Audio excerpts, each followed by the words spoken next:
السلام علیکم. محمد اظہر صدیق اپنے پروگرام میس ویوز کے ساتھ حاضر خدمت ہے. 4 اکتوبر 2025 ہفتے کا دن ہے. لاہور ہائی کورٹ کا ایک اچھا فیصلہ ہے جسٹس علی ضیاء باجوہ صاحب کا. بہت سی چیزوں سے مجھے یہاں اختلاف رہتا ہے، لیکن جو اچھی چیز ہے اس کی تعریف ضرور کرنی چاہیے. اچھا فیصلہ، لیکن اس کے 2-3 پہلو ہیں. وہ کیا فیصلہ ہے کہ اپنا کنفیشنل اسٹیٹمنٹ جو ہے، اعتراف جرم جو ہے، وہ میڈیا میں یا ہوا یعنی میڈیا پہ دینے سے روک دیا. وہ کیسے روکا ہے اس پہ گفتگو کریں گے.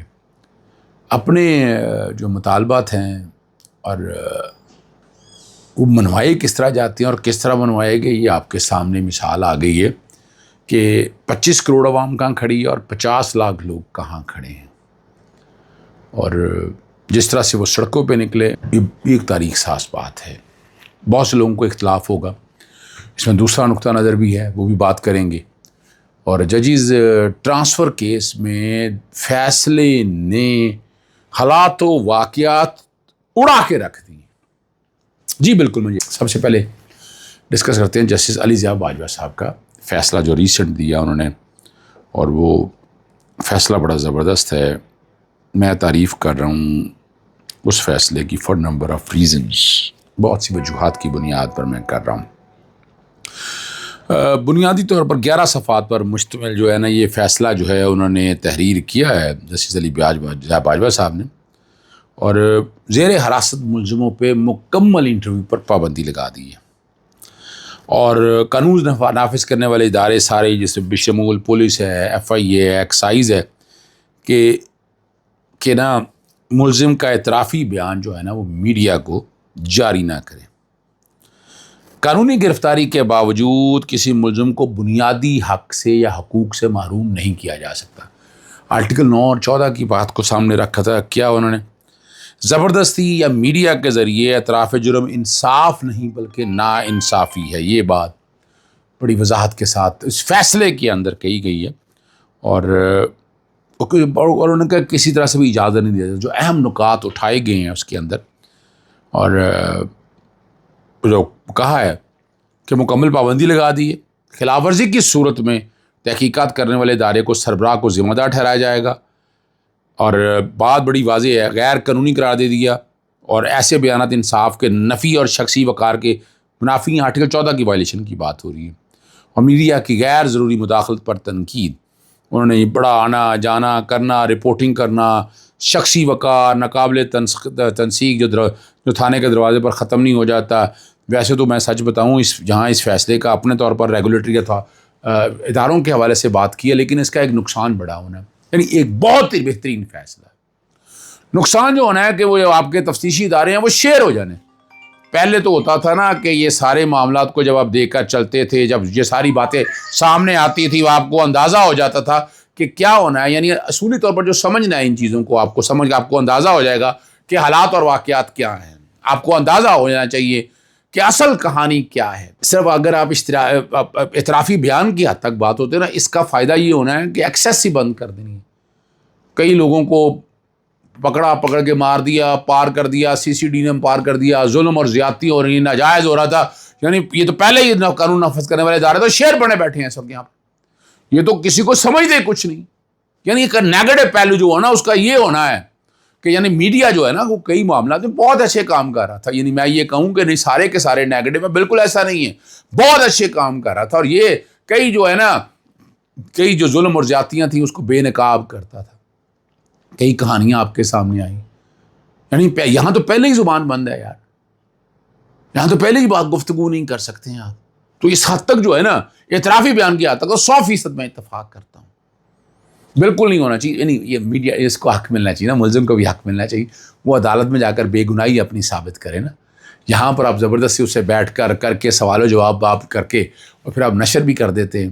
اور اس کے نقصان دیکھیں، وہاں فائدے کی بجائے نقصان ہوتے ہیں. وہاں سے انسان سمجھتا ہے کہ یعنی برائی کرنے کا یہ طریقہ بھی آتا ہے اس کے پاس، اس کو اندازہ بھی ہوتا ہے کہ چیزوں کو ڈریگ اس طرح کی. یعنی اس کے بہت ہی نیگیٹو ریپرکشنز ہیں، بہت نیگیٹو ریپرکشنز ہیں. میں آج بھی سمجھتا ہوں کہ بہت زیادہ تر نیگیٹو ریپرکشنز ہیں. ان کو روکنا ہے. ان کو روکیں گے تو حالات ٹھیک ہوں گے. ورنہ بہت سے معاملات ایسے ہیں جو آپ کے لیے بڑے مسائل پیدا کر سکتے ہیں. اچھا فیصلہ ہے. آجے آگے چل. آپ کو یاد ہوگا کشمیر کے لوگ جب سڑکوں پہ نکلے تو بجلی کا یونٹ 3 روپے کا کر دیا گیا، اور پاکستان میں یہ یونٹ غالباً 38 روپیہ زیادہ ہوتا ہے. 1 سال بھی نہیں گزرا تھا. آٹا بھی وہاں پاکستان میں دستیاب گندم سے سستا کر دیا گیا. اب وہی لوگ ایک پوری کتاب مطالبات لے کر سامنے آ گئے، اور جو ریلیف انہیں پہلے ملا اس بنیاد پر پاکستان میں احتجاج شروع کرنے کی بات ہو رہی ہے کہ ہمیں بھی وہی سہولتیں دی جائیں.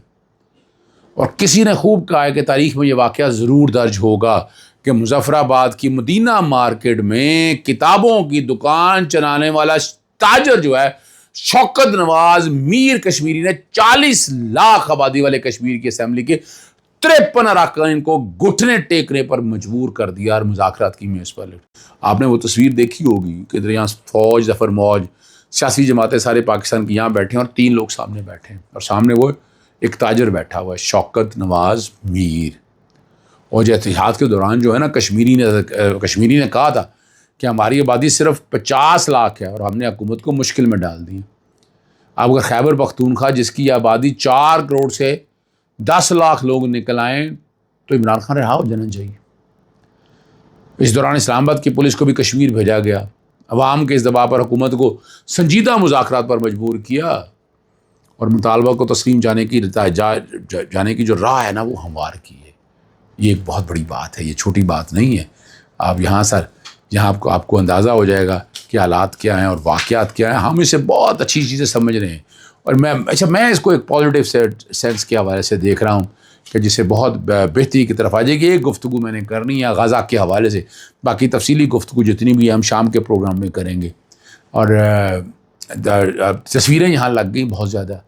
اسحاق ڈار نے کہا کہ نہیں جو 20 نکاتی وہ ہم نے وہ اتنی مانے تھے ہم نے، اور وزیر اعظم نے ٹرمپ کو 20 نکاتی امن منصوبے پر حماس کے مثبت جواب کو خوشائند قرار دیتے ہوئے کہا ہے الحمدللہ فلسطین میں جنگ بندی کے قریب ہے، اور انہوں نے امید ظاہر کیا کہ یہ پیش رفت خطے میں امن کے لیے ایک اہم قدم ثابت ہوگی. دوسری طرف وزیر خارجہ جو ہیں خزانہ جو ہیں خارجہ کہیں گے، خزانہ تو نہیں ہے، اسحاق ڈار نے قومی اسمبلی میں اظہار خیال کرتے ہوئے کہا تھا کہ ٹرمپ کے پیش کردہ نکات پاکستان کے نہیں تھے، اور حماس نے بھی ان میں سے صرف 7 نکات کو تسلیم کیا. تاہم ٹرمپ کی ہدایت کے باوجود اسرائیل کی جانب سے غزہ پر بمباری کا سلسلہ جو ہے نا وہ تاحال جاری ہے. ایک چیز تو میں بھول گیا کشمیر، آزاد کشمیر کے حوالے سے، وہ بڑی زبردست ہے.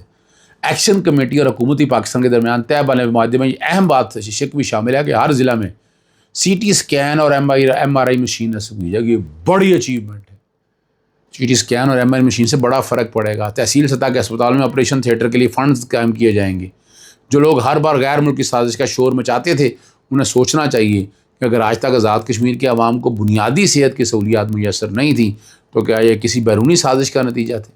صحت کارڈ کے اجرا کا مطالبہ بھی عوامی ایکشن کمیٹی کے نکات میں شامل تھا، اور جو اس بات کا ثبوت ہے کہ اسکیم عوام کے لیے ایک بڑی سہولت ہے. اور یہ ماننا پڑے گا کہ پرامن جدوجہد اور قربانیوں کے نتیجے میں ان کے مطالبات منظور کر لیے گئے اور لاک ڈاؤن ختم کر دیا گیا. کشمیری صحافیوں کے ساتھ اسلام آباد میں پیش آنے والے واقعات پر معافی بھی مانگی گئی. عوامی ایکشن کمیٹی اور حکومتیوں کے درمیان معاہدہ ہونے کے بعد تمام لوگ جو کمیٹی کو غدار، بھارت نواز یا شدت پسند کہتے ہیں اب شرمندگی محسوس کر رہے ہیں. اور اس تحریک بات اسی علامت ہے کہ جب تک عوام پرامن مگر مضبوط انداز میں اپنے حقوق کے لیے کھڑے ہوں تو حکومتوں کو جھکنا پڑتا ہے. لیکن اس میں ایلیمنٹ کہا جا سکتا ہے کہ بھارت نواز بھی ہوگے، اس میں وہ چیزیں بھی سامنے آئیں گی، لیکن آپ کو گراؤنڈ پہ کھڑا کر دیا ہے کہ وہ بنیادی حقوق کی بات کر رہے ہیں. وہ کسی بارڈر لائن کی بات نہیں کی، کسی ڈویڈل لائن ساری معذرت کے ساتھ کسی اس چیز حوالے سے باتوں نہیں کی. اور انہوں نے جو چیزیں ساری سامنے رکھی ہیں تو آپ کو اندازہ ہو جانا چاہیے. سینیٹر مشتاق کی گرفتاری کے بعد ان کی اہلیہ نے کرن ناتھ کے پروگرام میں بھی موجود تھا کہ حکومت کسی سرکاری عہدیدار سے کوئی رابطہ نہیں کیا. انہوں نے وزیر خارجہ کے پیغام مگر کوئی جواب نہیں ملا. وزیر اعظم شہباز شریف نے بھی صرف ایک سرسری ٹویٹ کیا جس میں ابتدا میں سینیٹر مشتاق تک کا نام نہیں لیا تھا. اور دوسری جانب حکومت سے وابستہ ایسے افراد جیسے کیا نام کیا لینا اس کا ہے، اور وہ پتہ نہیں کیا ثابت خیال کرنا شروع کر دے. تو اب یہ لوگ یہ بحث کرتے بھی جاری ہے کہ سینیٹر مشتاق آخر وہ گئی کیوں، ان کے جانے سے حاصل کیا ہوا. کچھ لوگ انہیں مرد مجاہد قرار دے رہے ہیں مگر ان کے مشن کی حکمت عملی اور مقصد اب بھی غیر واضح ہے. جماعت اسلامی احتجاج کر رہی ہے، حکومت واپسی کی کوششوں کا دعویٰ کر رہی ہے، لیکن اگر خدا نخواستہ ان کے ساتھ کوئی ناخوشگوار واقعہ پیش آیا تو ذمہ داری کس پر ہوگی؟ اس سوال پر قومی سطح پر سنجیدگی سے اٹھانا چاہیے. اور آپ کو یاد ہونا چاہیے ایک بات بڑی واضح طور پر 1 فروری جب یہ ججز ہفتے کے روز جب سرکاری دفاتر بند تھے، اسلام آباد ججز کی ٹرانسفر کے لیے غیر معمولی سرگرمی دیکھنے میں آئی. اسی روز سپریم کورٹ کا چیف جسٹس اس نے اپنے نا اسلام آباد ہائی کورٹ کا چیف جسٹس، وزیر اعظم، صدر مملکت سب اس عمل کا حصہ بن رہے. سپریم کورٹ کے فیصلے کے پیراگراف 73، 74 اور 75 پڑھنے سے تعلق رکھتا ہے کہ ہفتے کے ایک دن ہی یہ تمام مراحل برق رفتاری سے مکمل ہو. یہ بدنیتی کا عمل نہیں تو اور کیا ہے. یہ الہولی ہیسٹ کا لفظ استعمال کرتے ہیں. اور اب سارے عمل میں وہ بتایا جاتا ہے کہ سیکرٹری نے سب سے پہلے چیف جسٹس عامر فاروق کو خط لکھا، جس کا جواب اسی دن منظوری کے ساتھ واپس آیا. حالانکہ جو ایڈمنسٹریٹو سطح پر چیف جسٹس جو عامر فاروق صاحب ہے وہ کسی اور نام اپروو کر چکے تھے. وہ خط سپریم کورٹ کے چیف جسٹس یحییٰ فریدی تک پہنچا، جنہوں نے اپنی رائے دے کر واپس لا منسٹری کو بھیجا. اس کے بعد سیکرٹری قانون نے وزیر اعظم کو خط لکھا، وزیر اعظم نے وہ صدر کو بھیجا، صدر نے منظوری دی اور چٹھی جو ہے وزارت قانون پہنچی، جس کے بعد 3 ججز کی ٹرانسفر کا نوٹیفیکیشن جاری کر دیا گیا. یوں ہفتے والے دن، تعطیل کے دن، یہ سارا کام ایک ہی دن میں مکمل ہوا اور ننگا کر دیا اس نظام سارے کو. اجازت چاہتا ہوں. السلام علیکم. اللہ حافظ. پاکستان زندہ باد.